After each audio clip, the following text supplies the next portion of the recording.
qu'on peut appeler indépendance, c'est un jeu de mots. C'est un jeu de mots. Et dans ce contexte, on va même inventer des notions qui sont en réalité des codes, tels le bon élève. On va qualifier un certain nombre de dirigeants africains de bons élèves de la démocratie et du FMI. Ça veut dire quoi? Ça veut dire tout simplement que ces gens sont purement et simplement au service de ces pays et de ces institutions internationales. Ce sont des agents de ces institutions qui appliquent strictement sensu la politique dictée par ces institutions. Mais quand on les qualifie de bons élèves, bon, il y a certains qui croient que c'était quelque chose, alors que c'était un nom de code pour dire que ce sont les soumis, les plus soumis de la classe, voilà, c'est les bons élèves de l'Occident. Et ces bons élèves vont faire leurs preuves. Ils vont maintenir même le franc CFA. Ils ne vont même pas discuter, ne serait-ce que de l'efficacité du franc CFA. On ne leur demande même pas de contester le principe même de ce système monétaire. Mais ne serait-ce que en termes de résultats, quel est le résultat que donne le franc CFA? Ils ne vont pas le faire. Ils vont tout simplement laisser tout ça. Puis, ils vont aller dans le sens du maintien de tous les ressorts du franc CFA qui se résument en trois notions. La notion de la fixité, un franc qui est fixe, quelle que soit l'activité économique en Afrique, non, votre argent est invariable, c'est un taux fixe, c'est clair et net. Deuxième chose, la garantie. Le principe de la garantie, tout simplement parce que les Français estiment que les Africains sont tellement incapables qu'ils ne sont même pas capables de prendre, vous et moi, des gestes qu'on fait au quotidien, de prendre notre argent et d'aller dans une agence. J'ai du dollar, je veux avoir l'euro. Je vais dans une agence, je l'échange. Tout simplement.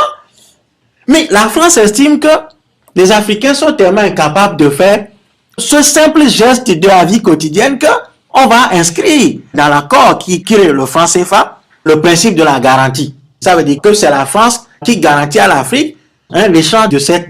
Mais c'est quand... Non, mais c'est terrible, quoi. Donc, c'est la France qui va... Maintenant, si nous voulons... nous vendons en euros, puisque nous payons la dette africaine en dollars, on va convertir l'euro en dollars. Cette simple opération, c'est la France qui le fait à la place de ces dictateurs africains, qui sont les hommes forts, qui se disaient des hommes forts qui ne sont même pas capables d'aller échanger, faire un échange sur le marché international. Et on va conserver ça. Puis, les dictateurs africains vont maintenir le principe de la confiscation, moi je l'appelle comme ça, le principe de la confiscation de 65% des devises africaines par la Banque de France. On va conserver ça.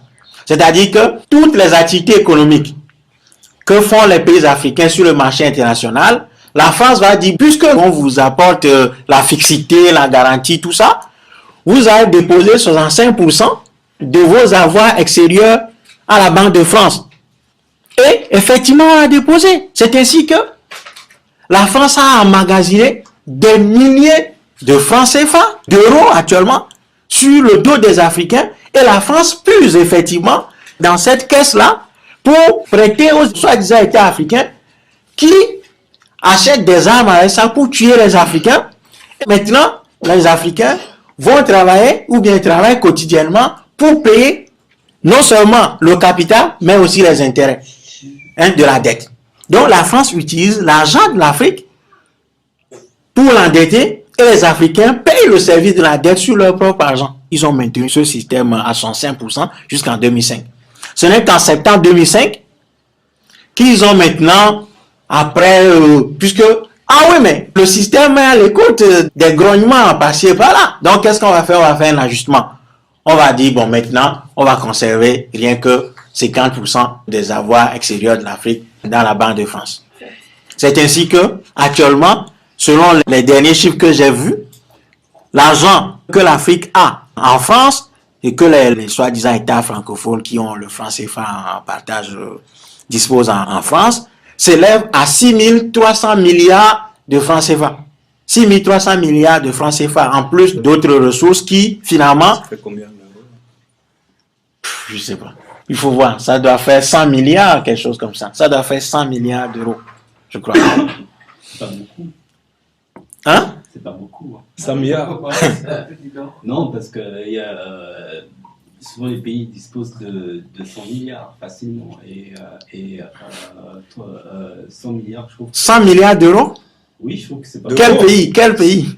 Plein de pays. Bon, d'accord. Mais de toute façon, on va voir les conséquences. D'ailleurs, les conséquences se font voir tous les jours, hein, parce que les soi-disant États africains, par exemple, un pays comme le Togo, qui dispose, son budget annuel, c'est combien? C'est 350 milliards de CFA.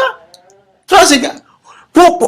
Et on n'arrive même pas à rassembler 350 milliards de francs CFA.